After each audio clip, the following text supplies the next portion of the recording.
Hello everyone, hope you all are doing good. आज हमारा topic है that is exercise for cardiovascular patients. Cardiovascular patients are basically the heart patients, और heart patients को usually cardiovascular disease होती हैं। Cardiovascular disease ऐसी disease होती हैं जो कि उनके हार्ट को और उनकी ब्लड वेसल्स को अफेक्ट कर रही होती हैं। Cardiovascular conditions most commonly involve करती हैं अपने साथ कोरोनरी आर्टरी डिजीज़ को। कोरोनरी आर्टरी डिजीज़ की एक रूट कॉज होती है वो ये कि हमारी इंटरनल लाइनिंग यानी एंडोथेलियम में कोई इंजरी होगी, उस इंजरी के रिस्पॉन्स में इन्फ्लेमेशन होती है।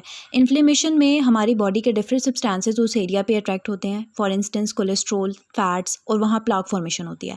प्लाक फॉर्मेशन वहाँ की आर्टरीज़ को नैरो कर देती हैं, और फिर जो स्पेसिफिक मसल्स होते हैं हार्ट के, वहाँ ऑक्सीजन, न्यूट्रिएंट्स, ब्लड ये नहीं पहुँच पा रहा होता। So these conditions ultimately leads towards angina, that is known as the chest pain, myocardial infarction, heart attack and stroke। Cardiovascular patients की जो एक्सरसाइज गाइडलाइंस होती हैं उनमें हमें सबसे पहले उनके लिए एरोबिक एक्सरसाइज प्रेफर करनी चाहिए।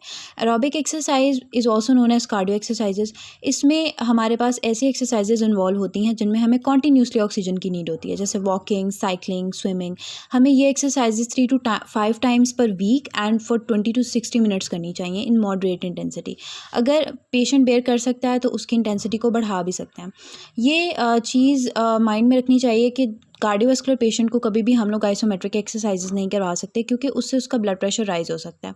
Number 2 is the resistance based exercises. Resistance हमें डिफरेंट चीज़ों से मिल सकती है, लाइट वेट जैसे डम्बल्स, थेराबैंड्स, ठीक है। इन सब चीज़ों से हम रेजिस्टेंस देकर उसकी स्ट्रेंथनिंग करवाते हैं। ये वाली एक्सरसाइजेज हम through 2 to 3 times per week and 1 to 3 sets हम करवा रहे होते हैं। फ्लेक्सिबिलिटी में हमारे पास आती हैं स्ट्रेचिंग। जब भी हमने फ्लेक्सिबिलिटी को इन्हांस करना है, जॉइंट की मोबिलिटी को इन्हांस करना है, स्टिफनेस को कम करना है, तो हम लोग स्ट्रेचिंग करवाते हैं। स्ट्रेचिंग थेराबैंड्स के थ्रू भी होती है, मैनुअल स्ट्रेच के थ्रू भी होती है। नेक्स्ट आता है balance.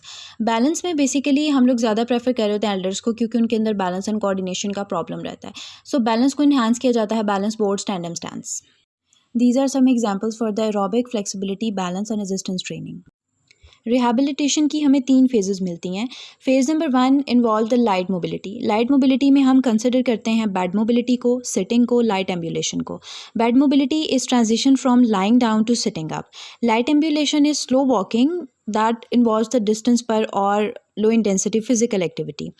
Phase number 2 is the structured aerobic or the resistance programs। इसमें jogging, treadmill, free weights, machines, therabands, इन सब चीज़ों के थ्रू हम जॉइंट्स और बोन्स को स्ट्रेंथन कर रहे होते हैं। Next phase 3 that is the independent exercise, और इसमें without any assistance and without any supervision patient खुद से एक्सरसाइज को परफॉर्म कर पा रहा होता है। सेफ्टी टिप्स में सबसे पहली tip PES, pre exercise screening. आपके इसमें स्ट्रेस टेस्ट परफॉर्म किए जाते हैं, ECG देखी जाती है, क्या है कि आप जो एक्सरसाइज करेंगे उसमें आपको कोई रिस्क तो नहीं आ सकता किसी किस्म का।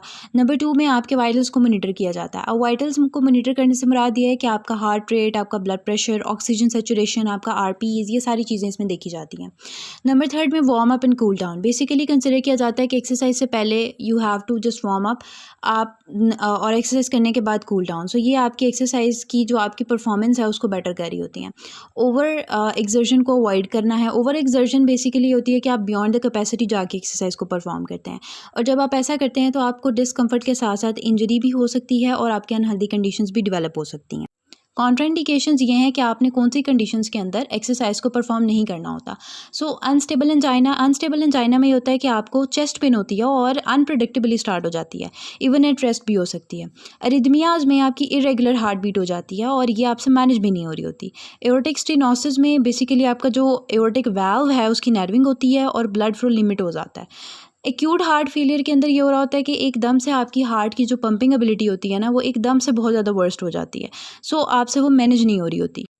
फिजिकल थेरेपिस्ट का ये रोल होता है कि उसने आपकी फ़िटनेस और आपके रिस्क फैक्टर्स को असेस करना होता है, आपकी कंडीशन के अकॉर्डिंग इंडिविजुअलाइज्ड प्रोग्राम्स को डिज़ाइन करना होता है, आपको एजुकेट करना होता है आपके लाइफस्टाइल से मुतल्लिक, आपको सेल्फ मॉनिटरिंग के मुतल्लिक बताना होता है।